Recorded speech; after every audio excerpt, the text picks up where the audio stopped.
എല്ലാവർക്കും കേരള ഫുഡ്വേൾഡിന്റെ പുതിയൊരു എപ്പിസോഡിലേക്ക് സ്വാഗതം. ഇന്ന് നമുക്ക് മലയാളികൾക്ക് ഏറ്റവും പ്രിയപ്പെട്ട കപ്പ പുഴുക്ക് അല്ലെങ്കിൽ കപ്പ വേവിച്ചത് എങ്ങനെയാണ് ഉണ്ടാക്കുന്നതെന്ന് നോക്കാം. ഇതിനു വേണ്ടി ഞാനിവിടെ 1 കിലോ കപ്പയാണ് എടുത്തിരിക്കുന്നത്. തൊലിയൊക്കെ കളഞ്ഞ ശേഷം ചെറിയ പീസുകളായിട്ട് കട്ട് ചെയ്ത് നല്ലതുപോലെ വാഷ് ചെയ്തെടുത്ത് വെച്ചിരിക്കുന്നതാണ്. ഈ ഒരു വലിപ്പത്തിലുള്ള പീസുകളായിട്ടാണ് കട്ട് ചെയ്തിരിക്കുന്നത്. ഇനി ഇത് നമുക്ക് വേവിച്ചെടുക്കണം. നിറയെ വെള്ളത്തിൽ വേണം കപ്പ വേവിച്ചെടുക്കാനായിട്ട്. കപ്പ വെന്തതിന് ശേഷം നമ്മൾ ഈ വെള്ളമൊക്കെ ഊറ്റിക്കളയും. അന്നേരമാണ് കപ്പയുടെ കട്ടൊക്കെ ശരിക്കും പോവുള്ളൂ. ഇനി ഇതിലേക്ക് കുറച്ച് ഉപ്പും കൂടെ ചേർത്ത് കൊടുത്തൊന്ന് മിക്സ് ചെയ്തെടുക്കാം. കപ്പ വെന്ത് കഴിയുമ്പോൾ ഈ വെള്ളം ഫുള്ള് ഊറ്റിക്കളയാനുള്ളതാണ്. അപ്പം വെള്ളത്തിൽ ഉപ്പിൻ്റെ ടേസ്റ്റ് ഇച്ചിരി മുന്നിട്ട് നിന്നാലാണ് കപ്പയിലേക്ക് കറക്റ്റായിട്ട് പിടിക്കുകയുള്ളൂ. ഇനി ഇത് അടച്ച് വെച്ച് നമുക്ക് കുക്ക് ചെയ്തെടുക്കാം. കപ്പ വേവുന്ന സമയം കൊണ്ട് ഇതിലേക്ക് വേണ്ട അരപ്പ് തയ്യാറാക്കിയെടുക്കാം. അതിനുവേണ്ടി 1 കപ്പ് ചിരകിയ തേങ്ങ എടുത്തിട്ടുണ്ട്, 2 പച്ചമുളക് എടുത്തിട്ടുണ്ട്, കുറച്ച് കറിവേപ്പില എടുത്തിട്ടുണ്ട്.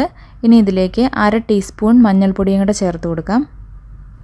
ഇനി ഇത് നമുക്ക് മിക്സിയുടെ ജാറിലിട്ട് ഒന്ന് അരച്ചെടുക്കണം. ഒരുപാട് അങ്ങ് ഫൈൻ പേസ്റ്റായിട്ട് അരയണ്ട, ഒന്ന് ചതഞ്ഞ് കിട്ടിയാൽ മതി.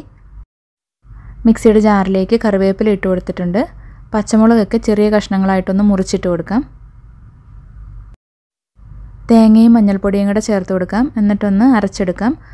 ഫൈനായിട്ട് അരയ്ക്കരുത്, ജസ്റ്റ് വിപ്പ് ചെയ്തെടുത്താൽ മതി. എല്ലാം കൂടി ഒന്ന് ചതഞ്ഞ് കിട്ടിയാൽ മതി. ഇപ്പം നമ്മളിതിവിടെ അരച്ചെടുത്തിട്ടുണ്ട്. ഈ ഒരു പരുവത്തിൽ കിട്ടിയാൽ മതി. ഓവറായിട്ട് അരഞ്ഞു പോകാൻ പാടില്ല. ഒതുക്കിയെടുക്കുക എന്നൊക്കെ നമ്മൾ പറയില്ലേ, ആ ഒരു പരുവത്തിൽ ഇതുപോലെ ആയിരിക്കണം. ഇനി നമുക്ക് കപ്പ വെന്തോ നോക്കാം. കപ്പയുടെ കുക്കിംഗ് ടൈം നമുക്ക് കറക്റ്റായിട്ട് പറയാൻ പറ്റില്ല കേട്ടോ. ഓരോ ടൈപ്പ് കപ്പയ്ക്കും ഓരോ കുക്കിംഗ് ടൈം ആയിരിക്കും. അപ്പം നിങ്ങൾ ഇടയ്ക്കിടയ്ക്കൊന്ന് ചെക്ക് ചെയ്ത് നോക്കുക വെന്തിട്ടുണ്ടോ എന്ന്. അപ്പോൾ നമുക്കിത് നോക്കുന്ന സമയത്ത് ഇതുപോലെ മുറിഞ്ഞ് വരണം. അപ്പോൾ ഇത് നന്നായിട്ട് വെന്തിട്ടുണ്ടെന്നാണ് ഇതിൻ്റെ അർത്ഥം.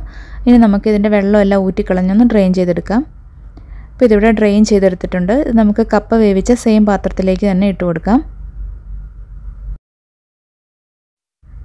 ഇനി നമ്മൾ തയ്യാറാക്കി വെച്ചിരിക്കുന്ന അരപ്പ് ഇതിലേക്ക് ചേർത്ത് കൊടുക്കാം.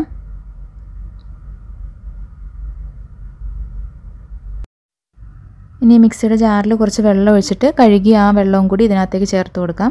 ഒരുപാട് വെള്ളം ചേർക്കണ്ട, കുറച്ച് മതി.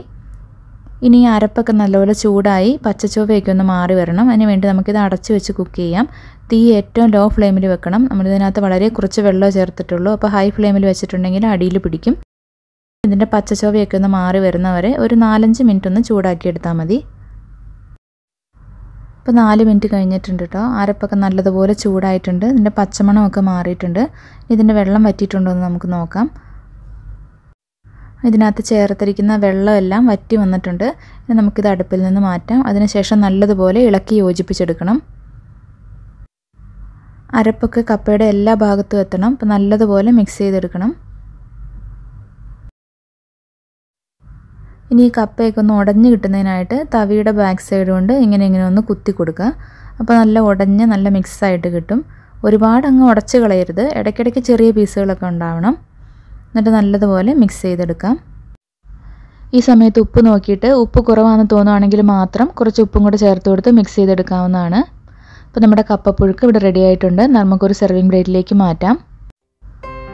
ഇത് ചിക്കൻ കറിയുടെയും ബീഫ് കറിയുടെയും മീൻ കറിയുടെയും ഒക്കെ കൂടെ അടിപൊളി കോമ്പിനേഷനാണ്. ഞാനിപ്പോൾ ഇവിടെ നാടൻ മീൻ കറിയുടെ കൂടെയാണ് സെർവ് ചെയ്യുന്നത്. ഈ മീൻ കറിയുടെ വീഡിയോ നമ്മൾ മുമ്പ് അപ്ലോഡ് ചെയ്തിട്ടുള്ളതാണ്. അതിൻ്റെ ലിങ്ക് ഡിസ്ക്രിപ്ഷനിൽ കൊടുത്തേക്കാം. കാണാത്തവർ കണ്ടു നോക്കുക. അപ്പോൾ നിങ്ങളെല്ലാവരും ഒന്ന് ട്രൈ ചെയ്ത് നോക്കണേ. വീഡിയോ ഇഷ്ടമാവുകയാണെങ്കിൽ ലൈക്ക് ചെയ്യാനും ചാനൽ ഇതുവരെ സബ്സ്ക്രൈബ് ചെയ്തിട്ടില്ലെങ്കിൽ സബ്സ്ക്രൈബ് ചെയ്യാനും മറക്കല്ലേ. അപ്പോൾ പുതിയൊരു വീഡിയോ ആയിട്ട് നമുക്ക് വീണ്ടും കാണാം.